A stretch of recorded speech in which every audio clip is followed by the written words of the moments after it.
qodobka labaad ee keeni kara infertility-ga oo ah ama nooci labaad infertility-ga aynu ka soo qaadnay oo ah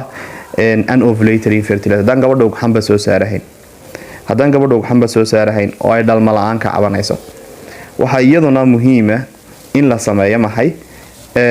si gooniya iyadana loosii fadhfadhaayo loosii kala qayqaybiya ama loosii kala abableeya saddex nooc bay u qaybiyaan WHO qoladan caafimaadka World Health maxaa dhahday qoladan caafimaadka adduunka xilliyada qaarkood markaa waxa keena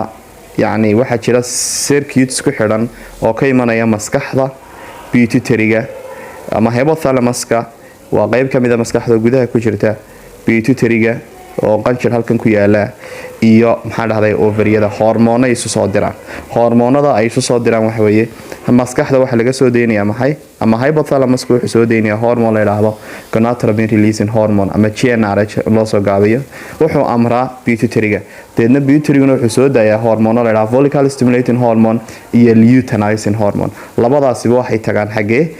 ovaryada oo iyaguna soo daaya estrogen iyo progesterone estrogen iyo progesterone waa kuwa amraya makaanka waa kuwa jirka amraya naaska waa kuwa jirka amraya fajinaha ama xubinta taranka wixii oo dhan amarada siinaya haddaba haddii hormoonada wax ka qaldamaan badanaa ay ka timaada anovulatory-gu so anovulatory-gu waxay ka imanaysaa hormoonada ama dheecaamadaas wax ka qaldamaan haddii hypothalamus-ka GnRH-ka ama gonadotropin releasing hormone-ka maskaxda laga soo deynayo wax ka qaldamaan waxa la yiraahdaa category 1 ama magac kale uu leeyahay oo hypogonadotropic hypogonadal that means waxa hooseynaya FSH-kii iyo LH-kii estrogen-kii progesterone-kii wixiiba hooseynayaan waa mid kamid ah waxyaabo lagu gartay in hypothalamus-ka ay dhibaatadu ka jirto marka waxa si lagu daweeyaa waa just GnRH ama si uu dawadii uu administer gare miisaankana gabadha hayarayso intaas weeye dawadiisu waxa kale oo ku xigta qaybta labaad ee loo qaybiyo waxay noqonaysaa qodobka labaad ama nooca labaad ee anovulatory infertility loo qaybinayo waxa jira xilliyada qaarkood iyadoo hormoonadu wada normal yihiin laakiin FSH-ku uu yar yahay xilliga follicular phase-ka hore soo sheegnay luteal phase iyo follicular phase inuu kala qaybin jiray dhiiga caadada ee gabadha waqtiga iyada uu imanayo so haddii follicular phase-ka ay hooseyso waxyaabo badan baa keeni kara waxaa ka mid ah PCOS ama polycystic ovarian syndrome waxyaabaha keena waxa kaloo keeni kara hypothyroidism iyo hyperthyroidism waxyaabahaas waxyaabo iyaguna keeni kara marka iyaga dawadooda maxay tahay waa just haddii polycystic ovarian syndrome oo ah xanuun keena in androgen-ku jirku farbato deedna gabadho ay yeelato nin ahaan ay present garayso gad ay yeelato waa fiixa ka soo baxaya maxaa dhahday ugxansidaha deedna keenaya in androgen fara badan la soo daayo androgen-ka fara badan la keenaya gabadhi nin u ekaato gad yeelato sidaydaas oo kale soo kalena ay yeelato maxay maxaa dhahday cod weyn oo kale oo kii ragga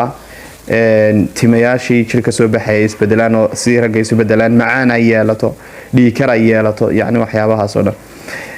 iyaduna gooni baynu uga sheekayn doonaa insha Allah lecturada gooni ragjar gooniya baynu ka sheekayn doonaa insha Allah dawooyin gooniya buu leeyahay haddii PCOS markaa uu jirtay in gooni loo daweeyo haddii thyroidka ama qanjirka halkan ku yaala thyroidka la yiraahdo isaguna ama shaqadiisu ay yaraato ama shaqadiisu ay badato haddii shaqadiisu yaraato qanjirkan wuxuu u baahan yahay in wixii soo celiyay la siiyo haddii qanjirka shaqadiisu ay fara badatana in la yareeyo buu u baahanaya marka kaasina waa kuwa dawadiisu nooca saddexaad ee loo qaybiyo infertility-ga amaba anovulatory infertility waxa weeye iyadoo xilliyada qaarkoodba ugxansidayaashu ay shaqadii totally gebi ahaanteedba ay joojiyaan haddii ugxansidayaashu gebi ahaanba shaqada joojiyaan waxaa la odhanayaa maxay premature ovarian failure ma shaqaynayaan ugxansidayaashii soo gabadhaas waxay u baahanaysaa in la caawiyo in ugxanteedii la qaado makaanka la geeyo yani waxyaabo fara badan oo waxa la yiraahdo assisted reproductive techniques boo baahanaysa in Soomaaliya badankeeda lagama helo waxay u baahanaysaa in Turkiga iyo meelaha kale ku dhadhow ama Europe oo kale loo tago si gabadhaasi ay ilmo u heli karto intaas buu ku eegyahay casharadeenii infertility-gu ama dhalmo la'aanta ka hadlayay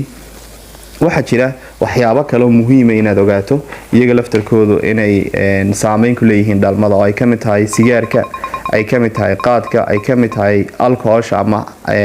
cidda waxyaabaha cabda alcoholka. waxyaabaha kale ka midka dhalmada saameyn kara waxa ka mid ah da'da weynaata, older age-ka, dadka waaweyn 35 jir iyo gabadha ka weyn. badanaa wax la sameeyaa maxay in halkii sanad la sugayay 6 biloodba intervention ama hore loo sii shay baadho oo la farageliyo, waayo waqti dheer bay qaadanaysaa.